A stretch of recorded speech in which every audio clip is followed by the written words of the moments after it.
Hello दोस्तों, स्वागत है आपका हमारे चैनल में। तो दोस्तों वीडियो शुरू करते हैं। इस कहानी की शुरुआत होती है एक मिया नाम की लड़की से, जो अपने पति थॉमस के साथ एक बड़े घर में हंसी खुशी जिंदगी गुजार रही थी। दोनों में सिर्फ एक कमी थी, तो प्यार की। मिया जब कभी भी थॉमस के करीब जाना चाहती तो थॉमस उसे इग्नोर करके वहाँ से चला जाता था, जिसके बाद में वो थॉमस से तंग आकर खुद को खुश करने के लिए मांस पसंद किया करती थी। एक सुबह जब मिया अपने घर से बाहर जॉगिंग कर रही थी, तभी उसे रसिया से आई हुई एक नई पड़ोसन दिखाई देती है, जिसका नाम निका है। उसके साथ एक बच्चा भी है। मिया निका से बात कर रही होती है, तभी इस मूवी में एंट्री होती है सबसे बेरहम और हैवानियत की हदें पार करने वाली कैरेक्टर रूबेन की। रूबेन निका से कहती है, तुम्हारे बाल बहुत खूबसूरत हैं। वह निका के कोई बाल चुराकर अपनी पॉकेट में रख लेती है। इस भयानक मूवी के बारे में पूरा जान लेने से पहले रूबेन के बारे में जान लेते हैं। रूबेन एक साइंटिस्ट है जो नई नई एक्सपेरिमेंट करके लोगों की ज़िंदगी को बढ़ाने का सपना दिखाती है। उसका यह मानना है कि इंसानों का बुढ़ापा आना एक बीमारी है और वह इस बीमारी को रोक सकती है।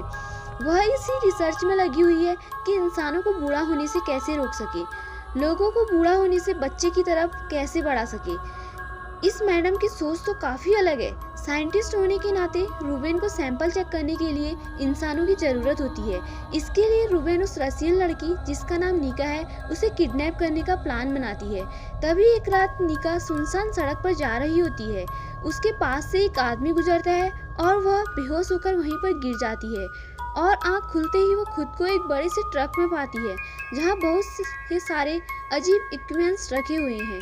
तभी उसे एक खतरनाक आदमी मास्क पहने हुए दिखाई देता है। उसके हाथ में आग से जलती हुई मशीन है। फिर वो निका के हाथों में आग से जलती हुई मशीन से एक निशान बना देता है।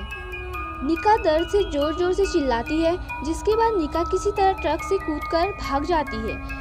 मिया फिर से थॉमस के साथ संबंध बनाने की कोशिश कर रही है।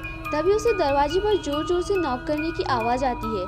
थॉमस और मिया दोनों दरवाजे की तरफ जाते हैं और देखते हैं यह तो निका है। उसे घबराया हुआ देख वे लोग दरवाजे को खोलते हैं। वह बहुत डरी हुई और जख्मी हालत में है और उसके हाथों में कुछ निशान दागे हुए हैं। मिया निका को हॉस्पिटल ले जाने की तैयारी करती है। तभी थॉमस मिया से कहता है, तुम घर पर रहो, मैं इसे हॉस्पिटल लेकर जाता हूँ। उसके बाद थॉमस निका को कार में बिठाकर एक सुनसान सी फैक्ट्री पर लेकर जाता है। निका डरते हुए थॉमस से पूछती है, तुम मुझे कहाँ लेकर आए हो? यह हॉस्पिटल तो नहीं।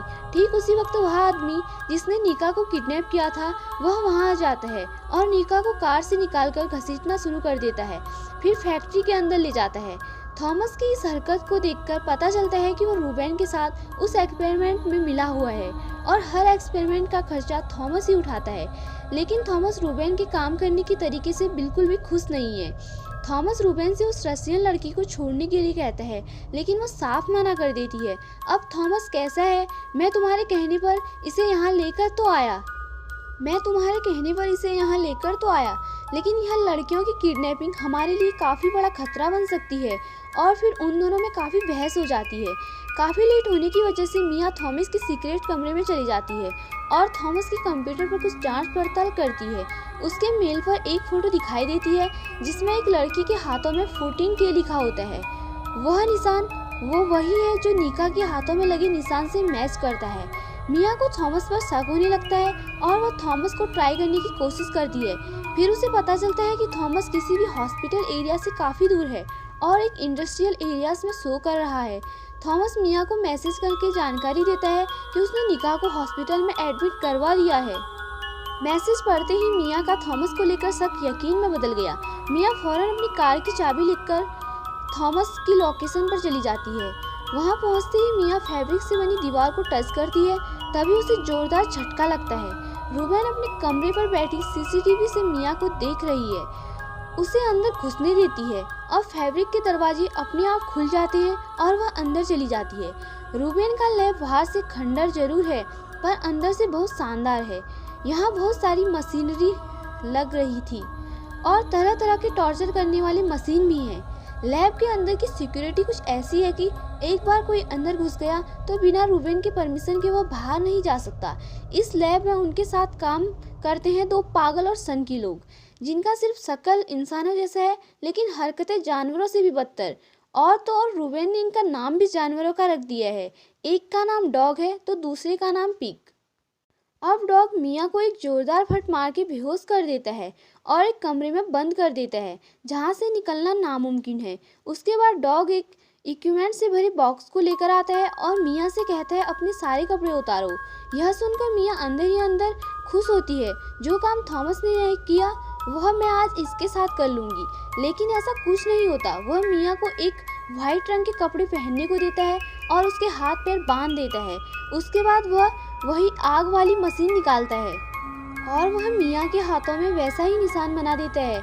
मिया जोर जोर से चिल्लाने लगती है। फिर डॉग उसकी जलन को कम करने के लिए मिया के जख्म पर पेशाब कर देता है और उसका मजाक उड़ाकर वहाँ से चला जाता है। अब क्या मिया कभी इस कमरे से कभी बाहर निकल पाएगी और रूबेन का सच पूरी दुनिया के सामने आ पाएगा? और क्या रूबेन सच में ऐसी दवा बना पाएगी जो इंसानों को बूढ़े की जगह बच्चे में बदल सके? अब इस कहानी की असली क्लाइमैक्स यहाँ से शुरू होती है। थॉमस मिया से मिलने कमरे में आता है और वह कहता है मैं यह सब कुछ जानबूझकर नहीं कर रहा हूँ, मैं मजबूर हूँ। फिर मिया थॉमस से उस वोटिंग के लड़के के बारे में पूछती है जिसकी फोटो उसने थॉमस के मेल पर देखी थी। थॉमस बताता है कुछ दिनों पहले मैं रूबेन के साथ एक पार्टी में था, तभी उसने मुझे एक किली नाम की खूबसूरत लड़की से मिलवाया था। उसके बाद हम लोगों ने काफ़ी ड्रिंक कर लिया। फिर जब मेरी आँख खुली तो मैंने इली को मरी हुई बिस्तर पर पाया। मुझे कुछ याद नहीं कि बीती रात नशे में क्या क्या हुआ था। रूबेन ने उस मर्डर को दुनिया से छुपाकर थॉमस को अपना पार्टनर बनने पर मजबूर कर दिया था। फिर थॉमस मिया को गले लगाकर वादा करता है कि एक दिन मैं तुम्हें यहाँ से जरूर निकालूंगा और मिया से कहता है कुछ भी करने की कोशिश मत करना क्योंकि यहाँ सीसीटीवी लगी हुई है और रूबेन और उसके आदमी किसी भी हद तक गिर सकते हैं और तुम्हारी जान तक ले सकते हैं। यह कहकर वह वहाँ से चला जाता है। उसी रात मिया को अपने बगल वाले कमरे से अजीबोगरीब आवाज़ें सुनाई देती हैं, जैसे मानो यहाँ और भी सारे लोग कैद हैं। तभी वहाँ निका चिल्लाते हुए आती है और मिया के डोर को पीटने लगती है।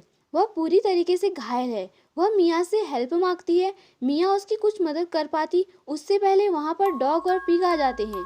निका के सर पर लोहे की एक रॉड से मारते हैं जिससे निका की मौत वहीं पर हो जाती है। अगले सीन में दिखाया जाता है थॉमस रूबेन से इस मशीन के बारे में पूछ रहा है। रूबेन थॉमस से कहती है यह काम ऑलमोस्ट खत्म ही होने वाला है। थॉमस रूबेन से पूछता है इस एक्सपेरिमेंट से तुम खुद अमर क्यों नहीं हो जाती? तब रूबेन उसे बताती है मुझे मेरे खून से मैच करती लड़की की ज़रूरत है, मैं उस पर ही पहले ट्राई करूंगी। उसके बाद थॉमस रूबेन से कहता है मिया यह सब जान चुकी है, तुम्हें उसे यहाँ से बाहर निकाल देना चाहिए। फिर एक रात थॉमस और मिया भागने की कोशिश करते हैं। तभी थॉमस पकड़ा जाता है और मिया भागकर एक कार में छुप जाती है। मिया का ब्लड सैंपल चेक करने के बाद उसको पता चलता है कि उसका ब्लड मिया की ब्लड से पूरी तरह से मैच करता है और वहाँ डॉग उसे ढूंढ लाने के लिए कहती है। तभी डॉग मिया को ढूंढ करके लाता है और उसे पकड़कर वापस लैब में लेकर आता है। मिया बेहोश हो चुकी है। जब वह होश में आती है तो वह खुद को एक बेड पर पाती है। उसके दोनों हाथ और पैर बंधी हुई हैं। रूबेन एक बड़े इंजेक्शन से मिया की ओवरी में स्पर्म डालती है। वह उसे प्रेग्नेंट करना चाहती है। उसके बाद रूबेन उसे नीचे एक सीक्रेट बेसमेंट पर भेज देती है। वहाँ उसकी मुलाकात 100 से भी ज़्यादा मासूम लड़कियों से होती है जो वहाँ छोटे छोटे जेल में कैद हैं। और हैरान करने वाली बात यह है कि सभी लड़कियाँ प्रेग्नेंट हैं। दरअसल रूबेन का प्लान यह है कि सभी लड़कियों को मेडिकली प्रेग्नेंट करके उनके बच्चों के ब्लड के कुछ खास चीज़ें निकालकर बूढ़े के शरीर में डालकर उन्हें बच्चा बना देना। अब अगले सीन में मिया की मुलाकात उस 14K वाली लड़की से होती है जिसे थॉमस ने मरा हुआ मान लिया था और इससे मिया को पता चलता है कि रूबेन थॉमस को झूठा ब्लैकमेल करके उसे पैसे ऐंठ रही है। फिर मिया एली को बताती है उसे रूबेन ने मरने का नाटक करने के लिए बहुत सारे पैसे दिए थे और उसके बाद मुझे भी यहाँ कैद कर लिया था। जेल में कैद एक लड़की जो दांत के दर्द से चिल्ला रही थी। डॉग एक मशीन के जरिए बहुत बेरहमी से उसके दांत उखाड़ देता है और वह दर्द से और चिल्लाने लगती है तो डॉग उसके मुंह को स्टेपल मशीन से सिल देता है। लेकिन जब इली डॉग की हरकत से आवाज़ उठाती है तो डॉग उसे एक बेल्ट से बहुत मारता है। तभी उसके पेट में पल रहा बच्चा कुछ हरकत करने लगता है। तभी रूबेन आती है और उसको उसका बच्चा जन्म देने में मदद करती है। बच्चा बाहर आते ही वह उस बच्चे को लेकर फरार हो जाती है। उसी रात जब डॉग और पिग उन लड़कियों के लिए खाना लेकर आते हैं, मिया जेल के कमरे में यूरिन कर देती है और डॉग गुस्से में आकर मिया को पीटने को आता है। तभी मिया उसकी जेब से चाकू निकालकर उसके पेट में डाल देती है और बड़ी चालाकी से डॉग से चाबी लेकर सभी लड़कियों को बाहर निकाल देती है। फिर मिया इली और कुछ लड़कियों रूबेन का पीछा करते हुए ऊपर लैब की तरफ आती हैं। तभी उन लोगों को एक डस्टबिन दिखाई देता है जिसमें से एक अजीब तरह की स्मेल आती है। मिया आगे बढ़कर उस डस्टबिन को खोलती है और देखती है इसमें हजारों मरे हुए बच्चे मरकर सड़ रहे हैं, यानी कि इली के बच्चे का भी वही हाल होने वाला था। इसे देखकर वह लोग वॉमिटिंग करने लगते हैं। दिखने में काफी डरावना माहौल है। अगले सीन में दिखाया जाता है कि डॉग अभी मरा नहीं है और उसकी लड़ाई थॉमस से होती है। तभी डॉग ऑलमोस्ट लोहे की तार से उसे काटने ही वाला होता है कि मिया उसे वहां कर बचा लेती है और डॉग को मार देती है। उधर पिग को बहुत सारी प्रेग्नेंट लड़कियां पीट कर मार देती है। अब बारी आती है रूबेन की। वह भागती है, तब सारी लड़कियां उसे चारों तरफ से घेर लेती है और डर कर फिर रूबेन अपनी जान खुद ले लेती है। कुछ समय बाद वह लोग एम्बुलेंस बुलाते हैं और सभी लोग अपने घर चले जाते हैं। कुछ दिनों बाद मिया एक बच्चे को जन्म देती है। अफसोस की बात यह है कि वह रूबेन का सच दुनिया वालों के सामने नहीं ला पाती, क्योंकि बहुत बड़े बड़े लोग इस काम में रूबेन का साथ दे रहे थे। वह भी इस एंटीडोज का फायदा उठा सके और अपने बुढ़ापे को बचपन में बदल सके। दोस्तों, अगर आपको मेरा वीडियो अच्छा लगा तो लाइक करें, कमेंट करें और सब्सक्राइब करना न भूलें।